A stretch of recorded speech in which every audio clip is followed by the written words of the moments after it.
फार गोड आहे, चरित्र फार कोमल आहे. आईसाहेब रडल्या नाही. आईसाहेबांनी इंद्रायणीचे स्नान करावं, सिद्धेश्वराचं दर्शन करावं आणि सुवर्ण पिंपळाला प्रदक्षिणा घालाव्या, मुखामध्ये नामचिंतन. असं करता करता 12 वर्षाचा कालावधी लोटला. नीट लक्ष करा, किती वर्षाचा वियोग झाला, किती वर्ष विठ्ठलपंत संन्यास घेऊन किती वर्ष घराच्या बाहेर होते. 12 वर्षापर्यंत. कोणती गोष्ट सुरू करणं सोपी असते, पण तिचा शेवट होणं फार अवघड असतं. मग काय बोलतं कळतंय? माळ घालणं सोपं आहे, पण शेवटपर्यंत मरेपर्यंत टिकवणं अवघड आहे. एखादी साधना, एखादी भक्ती सुरू करणं सोपं आहे, पण ते शेवटपर्यंत टिकणं अवघड आहे. त्यालाच नियम असं म्हणतात. लक्षात येतंय ना? कोणताही नियम शेवटपर्यंत जात नाही. आणि नियम सुरू केल्यानंतर अहंकाराची जर बाधा झाली तर नियम मोडल्याशिवाय राहत नाही. म्हणून तर संतांनी विनंती केली, देवा काय देह जावो अथवा राहो, पांडुरंगी दृढ भावो, नामामने केशव राजा, केला नेम चालवी माझा. नेम मी केला देवा, पण चालवायचं तुला आहे. कारण का? नियमाची जबाबदारी माझ्याकडे स्वतःकडे नाही, तुझ्याकडे आहे. आईसाहेबाने नियम केला तो 12 वर्ष महाराज तंतोतंत पालन केला. 12 वर्ष एकही दिवस चुकू दिलं नाही पिंपळाला प्रदक्षिणा घालायचं.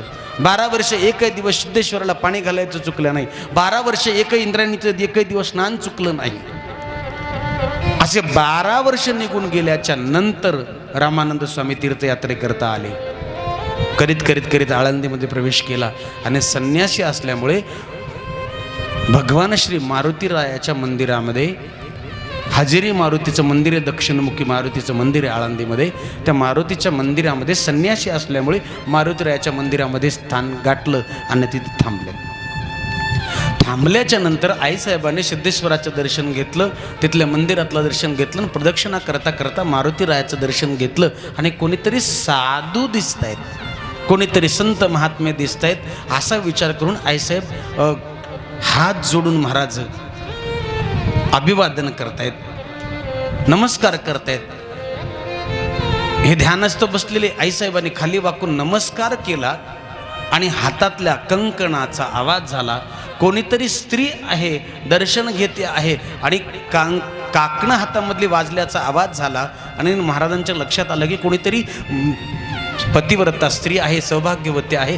दुसरं तिसरं कोण जाणे विधिलिखित काय होतं, कोण जाणे भगवंताची काय इच्छा होती, कोण जाणे काय प्रारब्ध होतं. मुखातून शब्द निघाले, पुत्रवती भव.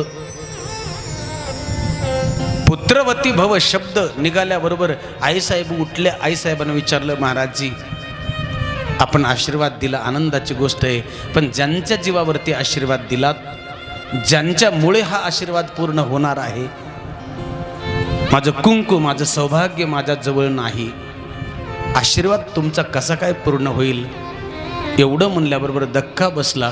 डोळे उघडले, बघितलं रामानंद स्वामींनी कोणीतरी एक सौभाग्यवती स्त्री, कुंकाचा मळवट भरलेला, हातामध्ये पूजेचं साहित्य आहे आणि ती माता बोलते आहे की ज्यांच्यामुळे माझी कुस पवित्र होणार आहे, ज्यांच्यामुळे तुम्ही आशीर्वाद दिला, ते तर माझ्याजवळ नाही आहे, ते कुठंतरी जाऊन संन्यास घेतलाय त्यांनी.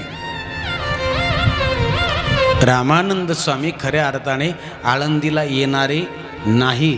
पण इथे प्रमाण असं सांगतं की विठ्ठलपंतांच्या संन्यास घेतल्याच्या नंतर रुक्मिणी आईसाहेबांचं 12 वर्षाचं तप.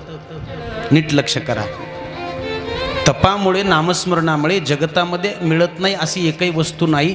हरिपाठ पाठ असेल तर हरिपाठातला अभंग म्हणा.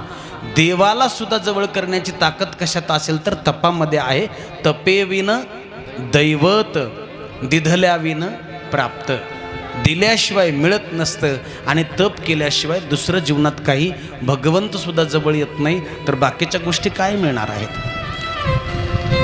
रामानंद स्वामींना आळंदीला खेचून आणण्या एवढं तप झालं होतं आणि त्या तपामुळे विठ्ठलपंतांच्या संन्यासानंतर आईसाहेबांचं जे तप घडलं, त्या तपाने मात्र महाराजांना खेचून ओढलं. इथे प्रमाण देतात, यती ओढीला सत्तईच्या तपाने, यती ओढीला म्हणजे आकर्षण केलं त्याला. कोणी ओढलं आळंदीकडे? तपाने, सत्य हिच्या तपाने. अकस्मात अश्वत्थ नारायणाने. अश्वत्थ नारायण म्हणजे पिंपळ हे भगवंताचं रूप आहे. पिंपळ हे भगवंताचं स्वरूप आहे. गीतेच्या 10व्या अध्यायामध्ये 75च्या विभूती सांगितल्या भगवंताने. त्यामध्ये सांगितलं अश्वत्थ सर्व वृक्षाणाम. मी कोण आहे? अश्वत्थ वृक्ष जातीमध्ये माझं स्वरूप जर कोण असेल तर पिंपळ हे माझं स्वरूप आहे. अश्वत्थ नारायण आहे आणि त्या नारायणाची जी प्रदक्षिणा घातली, नारायणाची जी पूजा घडली त्या अश्वत्थाच्या, त्या अश्वत्थामुळे त्याला आकर्षित केलं. यतीला, संन्याशाला आळंदीला येण्यासाठी भाग पाडलं. रामानंद स्वामी आले. आईसाहेबांनी सांगितलं ज्यांच्यामुळे शक्य नाही. स्वामींनी विचारलं, मा अजून कोण आहे तुझ्या घरी? आईसाहेबांनी सांगितलं, म्हणजे माझे माता पिता. मला घेऊन जातेस त्यांच्यापर्यंत? हा. आईसाहेब पुढे निघाल्या. रामानंद स्वामी त्यांच्याबरोबर सिद्ध बेटामध्ये पर्णकुटीमध्ये सिद्धोपंत आणि त्यांच्या पत्नी उमाई हे दोघे जण होते. कोणीतरी यथी साधू संन्यासी आलेला बघून दोघेही पती पत्नी उठले. वय झालेलं होतं, हातपाय थरथर कापत होते. संपत चाललेल्या वयामध्ये मुलीच्या नशिबाला आलेलं दुःख त्यांच्या चेहऱ्यावरती दिसत होतं. कोणीतरी साधू आलेला बघितलं, डोळे भरून आले. जमिनीवरती टपटप अश्रू पडत होते आणि रडून विचारलं सिद्धोपंतांनी, महाराज कुठले आपण? मी मी काशीचा रामानंद स्वामी. इकडं कसं काय येणं केलं? तीर्थयात्रे करता आलो. तुमची मुलगी पाया पडली, तिला आशीर्वाद दिला मी की पुत्रवती भव. तिने सांगितलं की माझ्या मालकाने संन्यास घेतला, मला दुःख पावलं नाही, तुम्हाला भेटण्याकरता आलो. खानाखुना सांगाल तुमच्या जावयाच्या? सिद्धोपंतांनी आईसाहेबांनी सगळ्या खानाखुना सांगितल्या. जसं जसं आईसाहेब एक एक एक एक खानाखुन सांगत होते तसं तसं रामानंद स्वामींच्या लक्षात येत होतं, अरे आत्ता काल परवा आलेला तो चैतन्य, तो तर नाही ना हिचा मालक, हिचा पती तो तर नाही ना.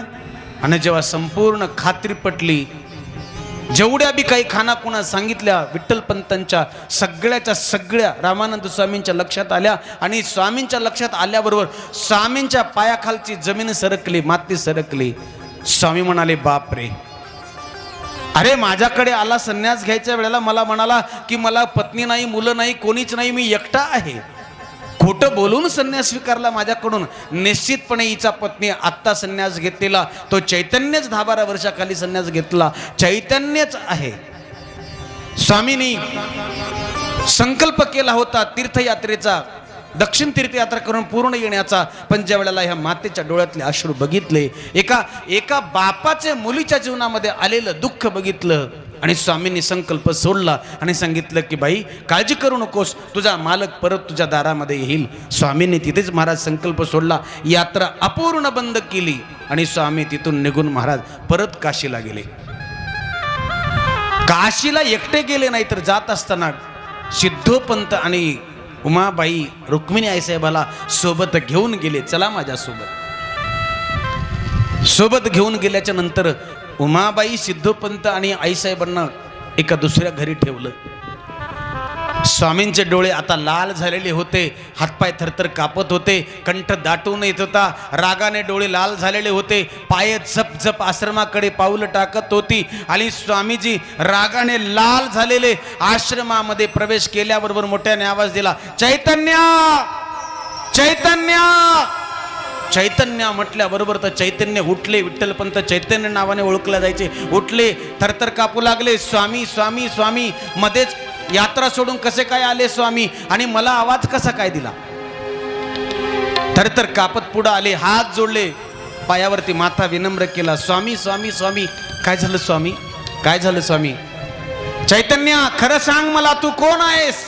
तुझी सगळी हकीकत सांग.